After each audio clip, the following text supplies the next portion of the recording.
Bonjour à tous et bienvenue sur hlcshop.fr. Je vais vous présenter aujourd'hui notre nouveauté qu'on a eu l'occasion de tester en avant-première il y a déjà quelques mois de ça. Voici le nouveau P51, dit Monster P51 de chez FMS. Voilà, donc c'est un P51, un Mustang P51 qui fait 1,70 m d'envergure. On a une longueur totale de 1500 mm et quelque chose. Voilà, un poids annoncé à 4,3 kg en ordre de vol. On l'alimentera par une LiPo 6S 4000-4200 mAh. On a un contrôleur qui équipe ce P51, un contrôleur de 85 ampères avec un bec externe qui est switchable de 5 volts à 6 volts. Voilà, donc ça c'est pour la partie motorisation. Le moteur, si j'oublie de vous dire, le moteur on est sur un 290 kV. Donc il supportera sans problème la 6S. Côté cerveau, on aura des cerveaux 25 grammes en pignon métal pour tout ce qui est aileron, volet, dérive et profondeur. Pour la roulette de queue, on aura un cerveau 17 grammes qui la pilotera. Et ensuite, train servoless pour les trains entrants, donc train entrant électrique à vis sans fin, train principal et roulette de queue. Et des deux cerveaux 9 grammes qui vont piloter la fermeture des portes du train principal. Voilà, donc sans plus attendre, je vais vous ouvrir cette boîte qui est très imposante. Donc c'est une boîte qui sert au packaging du P47 de la même envergure, qu'on aura l'occasion de vous présenter un petit peu plus tard. Voilà, hop. Donc,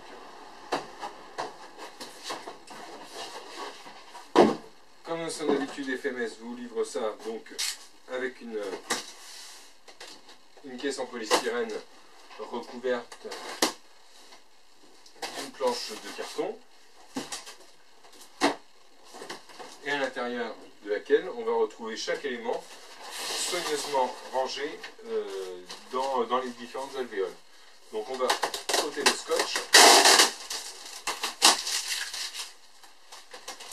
pour vous montrer les différents éléments qui composent ce kit.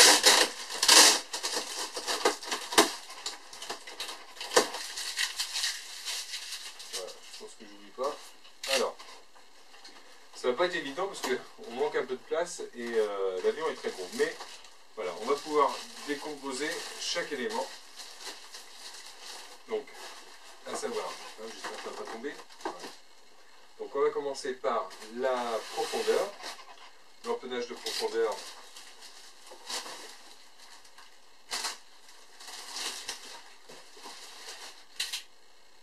Voilà, donc entièrement réalisé en EPO. Donc l'EPO c'est du polystyrène expansé moulé qui est un additif à base de plastique. Donc ce qui lui confère une excellente finition et une très bonne résistance au choc et une résistance y compris à la déformation. Donc là on a vraiment un stab qui est muni d'un renfort, je suppose que ça doit être un renfort en fibre à l'intérieur, donc on a quelque chose de très rigide. On a donc les positions pour les guignols qui sont déjà pré-percées, et on viendra le fixer sur la queue de l'avion avec ces deux trous qui sont faits avec une rondelle plastique pour éviter la déformation. Voilà. Donc le stab, alors c'est la livrée Ferocious Frankie qui nous est présenté aujourd'hui par FMS. À savoir que dans le futur, FMS devrait proposer assez prochainement une version kit équipée de tous les accessoires électroniques, mais prête à peindre. C'est pas encore finalisé chez eux, mais ça devrait bientôt pouvoir se faire. Voilà, donc on va commencer par une demi-aile. Donc nous avons les volets qui sont fonctionnels, les ailerons. Alors, toujours petit point, je dirais négatif, non, mais néanmoins qui peut être amélioré, ce sont les articulations qui sont faites dans le polystyrène qui est amoindri. Là, on a quelque chose de plus costaud que sur des versions antérieures où on avait un amoindrissement qui était trop important et on risquait d'avoir des déchirures, se faire le long. Là, pour le coup, bon, c'est quand même beaucoup plus robuste que ce qu'on a l'habitude de voir. sera néanmoins toujours possible de mettre un coup de cutter et de mettre de la charnière bâton, d'en mettre 3 par gouverne. Donc extrado, à l'intrado on va trouver les cerveaux 25 grammes à pignon métal qui sont positionnés ici. On a une LED au bout de chaque aile. Tous les chemins de câbles ont été recouverts d'un film autocollant de couleur, donc ce qui fait qu'on n'a pas de raccord, c'est très beau, c'est très joli. On a les portes de train qui sont ici, et on voit donc le pantalon de la jambe de train qui est peint également aux couleurs de l'avion. On a l'emplacement pour mettre les réservoirs auxiliaires, ça c'est une option, moi je vole le 100 parce que je trouve que ça pénalise un petit peu la ligne, mais ça c'est mon avis personnel. Grande nouveauté, et ça c'est pas des moindres puisque c'est vraiment important, c'est très bien que quand on arrive sur un terrain, avec l'avantage de l'électrique c'est la mise en œuvre qui est rapide. Bien souvent on est pénalisé assez rapidement parce qu'on a beaucoup de câblage à faire. Et FMS a innové dans ce domaine. Bon, certains avaient déjà opté pour des solutions personnelles, et là FMS a sorti un connecteur multibroche de série, donc voilà, qui se présente comme ceci. Donc on a une partie femelle sur laquelle on va venir brancher les 2, 4, 5 prises de cerveau et LED, et on a une petite nappe avec un connecteur, un peu le même connecteur qu'on utilise, c'est même les connecteurs qu'on utilise pour équilibrer nos batteries, LiPo, qu'on viendra brancher sur un connecteur femelle dans le fuselage. Donc ce qui fait qu'on a un gain de temps phénoménal, ça vient se ranger comme ceci dans l'aile, voilà. Et après on n'a plus qu'à le ressortir dans le fuselage. Voilà. Ça c'est vraiment un gain de temps extraordinaire, plus sécurisant que d'avoir plein de rallonges avec des connectiques qui risquent de se défaire. Voilà, c'est une très belle innovation de la part de FMS d'avoir fait ce produit, que l'on va d'ailleurs proposer à la vente seule pour les gens qui voudront équiper d'autres avions avec ce genre de connecteur. Voilà, hop. Donc la deuxième demi-aile, bon, c'est la même chose, je ne vais pas vous refaire une présentation. Hop. Alors, un peu de matériel qui tombe. Alors, là on a la notice en anglais bien détaillée avec pas mal de photos assez grandes, et le manuel de programmation du contrôleur si toutefois vous aviez fait une erreur au moment de la mise en route, si vous rentrez en programmation dans le contrôleur, mais il est programmé d'usine. Je conseille fortement de ne pas toucher à cette configuration qui fonctionne très bien. Voilà, donc le manuel avec les spécificités techniques de l'appareil, quelques recommandations de vol bien entendu. On a toutes les photos pour le montage. C'est un montage qui est très facile, qui se fait rapidement. Le centre de gravité. Moi je vous donnerai après mes informations concernant les débattements et les expos que j'ai retenus. Voilà. Donc, le mode d'emploi, ici. Là, on a le set de 4 pales indépendantes. Alors, je ne sais plus la taille en tête, mais on est sur du 16 ou du 17,8. 4 pales indépendantes et une de rechange. Côté sympa de chez FMS, de toujours proposer dans tous ces kits une pale de rechange. Alors, qu'est-ce que je peux sortir ? Donc, tiens.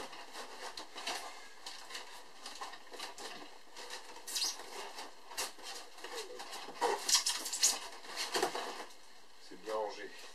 C'est bien rangé, c'est bien calé, c'est bien protégé. C'est très agréable à voir. Voilà. Donc là, on a le fourreau d'aile. Hein, donc on a 2 clés d'aile. Hein, une sur la partie centrale et puis une petite sur la partie avant. Vraiment, on va avoir une bonne rigidité. Hein, mais sachant que déjà à l'intérieur même il y a le fourreau qui se prolonge. On va avoir une partie accessoire, donc on a les faux bidons qui viennent se clipser, on a des inserts qui viennent sous les ailes et qui viennent se clipser, donc ce qui fait qu'on peut faire un démontage rapide. D'ailleurs on voit sur une vidéo de Banana Hobby où Pete perd un de ses bidons en vol parce qu'on a affaire à un avion qui est très rapide, Pour ceux qui ont eu la chance, l'occasion de voler avec le P51 de chez Starmax, 1,60 m d'envergure, bon, qui n'est pas forcément très rapide, mais qui est déjà très agréable à faire voler. Là, vous allez passer du tout au tout avec un avion qui est très très rapide et une énorme présence en vol. Voilà, donc là on est sur la dérive. Donc la dérive possède trois inserts plastiques pour venir se fixer au fuselage. Et puis donc elle sera pilotée par un cerveau dédié. Pareil en ce qui concerne les charnières, donc on est sur la charnière polystyrène. Si on peut passer en charnière bâton, c'est toujours un plus. Voilà, hop. Alors ici, donc on a les supports, les fameux supports pour les bidons d'ailes. Hop. Là, on a les faux échappements qui viendront se coller sur le nez de l'avion. Un sachet de quincaillerie avec des palonniers, des chapes, des guignols, l'antenne, les vis pour fixer les ailes, deux tournevis, un petit et un plus gros, c'est super, c'est bien pensé. On a les mitrailleuses qui viennent sur le bord d'attaque des ailes, voilà, à coller également. Voilà, là on a fixation des ailes, donc on a les vis, on a 1, 2, 3, 4, 5, 6 vis. Alors sachant qu'on a besoin que de 4 vis, ils ont prévu une vis supplémentaire. Voilà, c'est toujours bien si on en paume une. Et on a donc une clé en plastique là, pour venir faire la jonction. Là on a le spinner, le cône d'hélice, donc avec le porte-pales et le cône. Donc les pales sont tenues par des vis cruciformes et un écrou nil-stop à l'arrière, donc 2 vis par pale. Et ensuite on viendra visser le cône au bout de l'arbre moteur d'accouplement, et idem, FMS a eu la délicatesse de nous fournir une vis supplémentaire au cas où on en perd une. 2 tubes de colle chinoise, donc ça sera très bien puisque c'est un avion qui est totalement démontable. Donc le gros avantage, c'est que ces 2 tubes de colle, on va les utiliser pour les échappements et pour les mitrailleuses, et puis éventuellement 2-3 petites autres bricoles. Mais sinon sur le reste, aucun collage n'est nécessaire, tout est démontable, les ailes sont démontables en 2 parties, le stab et la dérive, on pourra les démonter, les dévisser, c'est très simple à faire. Voilà, hop, encore une pièce de calage, et après je vais me débarrasser de ce gros carton encombrant. Voilà, pour vous présenter le fuselage. Alors toujours des précautions quand on sort le fuselage, c'est de bien choper les tringles pour éviter que si on tire, s'il y a une tringle qui se prend dans le plastique, on risque d'accrocher la tringle et puis d'abîmer la cellule. Donc,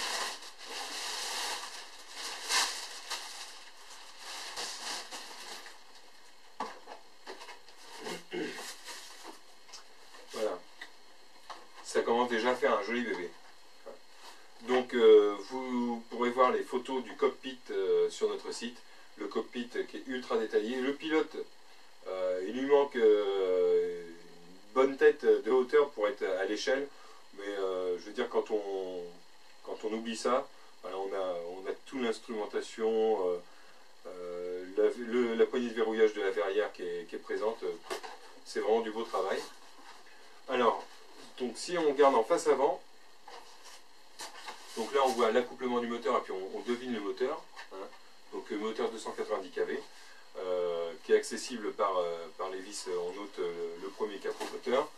Et donc lui il est fixé avec une double croix sur un bâtimoteur qui a été doublé, qui est pris en 2 endroits sur 2 tranches différentes, on va dire, du polystyrène. Donc on a quelque chose de très stable et bien ancré dans la cellule.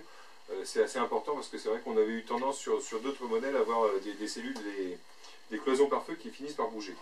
Donc voilà, au niveau de la déco, donc on découvre le Ferocious Frankie. On a la prise d'air pour le radiateur d'huile, donc du grandeur, qui est fonctionnelle, avec une première écope ici. Et on a une deuxième écope qui est là et qui est pilotée, couplée au cerveau, voilà, aux ailerons. Je me reprends. les copes, celle-ci, est pilotée avec les volets. Voilà. Donc là, on a accès à la roulette de queue sur laquelle il faudra faire une modification, je vous en parlerai tout à l'heure. Donc ça, donc on viendra visser le stab par-dessus et la dérive. Donc on aura une vis à l'arrière et deux vis à l'avant par laquelle on accédera en sortant le train d'atterrissage, et on a deux vis qui viennent de chaque côté du module servolex. Donc pour accéder à la partie technique et à l'intérieur du fuselage, on prend le cockpit qui est retenu par deux clips à l'arrière et puis qui est enchâssé à l'avant. Et c'est ce qui va venir aussi maintenir la batterie. Donc, à l'intérieur, on va trouver donc les prises HXT 4 mm pour raccorder au contrôleur. La prise pour accéder au contrôleur. Ça, voilà, hop, on a le bec externe qui est ici. Pareil, j'ai fait des photos assez détaillées. Donc le bec externe avec un petit pont pour passer de 6 à 5 volts. Là, ici, on a notre fameux bouquet de fils dans lequel on va retrouver donc le connecteur femelle double pour raccorder l'aile. Donc voilà, les deux petites nappes, clac, clac, on raccorde ici. Vous avez ensuite tous les canaux, le 4, le 2, le 1, le 6 et le 5. Et vous allez trouver aussi le module qui va piloter la séquence ouverture des portes sortie du train principal. Voilà.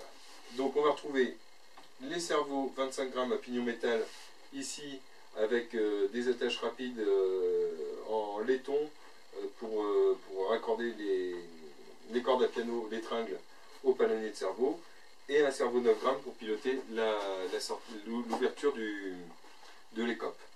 Voilà, donc une belle cellule. Donc l'accès pour la Q est ici. Donc moi j'ai retravaillé un petit peu sur le mien, puisque j'ai décollé la pièce en polystyrène qui se trouve ici, je ne sais pas si on va bien voir, la pièce en polystyrène sur laquelle est prise le scratch. Je l'ai retiré, j'ai refait une saignée pour pouvoir repasser correctement mes câbles de raccordement au contrôleur, et j'ai recollé à l'époxy. J'ai remis un petit bout de scratch pour bien maintenir mon accu, et donc j'ai volé avec un Nanotech 4000 mAh, et on peut passer avec l'équipement en 6S 4002 35C sans problème, on a de la place. Donc voilà, c'est bien foutu, c'est bien décoré, on voit tous les rivets de coque, toutes les lignes de structure sont présentes, c'est très joli. Voilà. Donc ce que je vais faire maintenant, c'est vous décrire un petit peu la petite modification qu'il y a à faire sur ce P51 concernant la roulette de queue, puisque on a un côté un petit peu fragile. Je vais vous expliquer pourquoi. Voilà. Donc on en a reçu en pièces détachées, au cas où.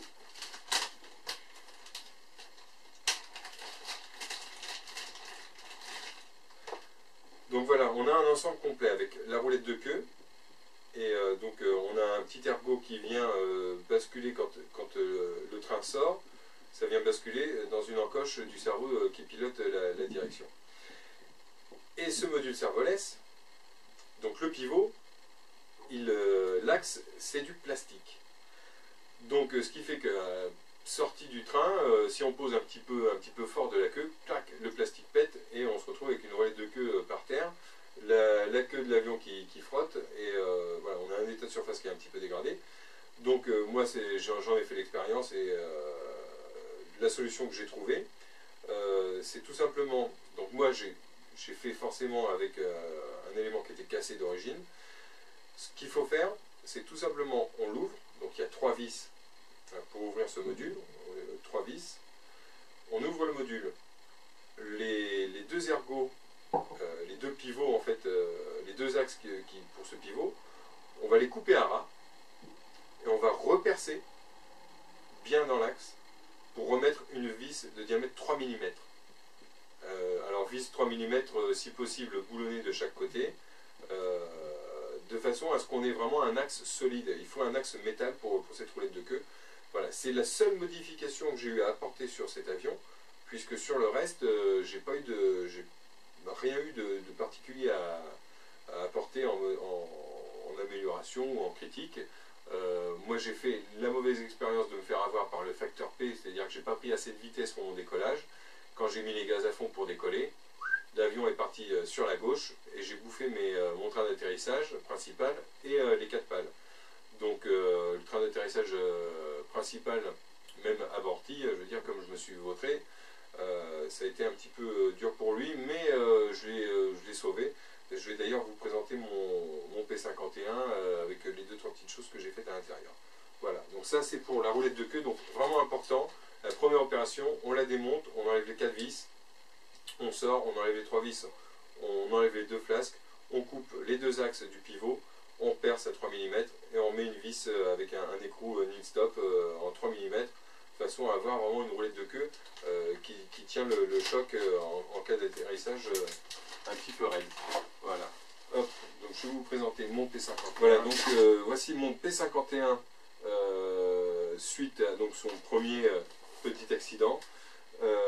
Donc là j'attends les portes de train que j'ai commandées, qu'on aura aussi disponibles sur le site, puisque j'ai pété l'axe en plastique et j'ai beau faire de mon mieux, j'ai pas réussi à la revoir.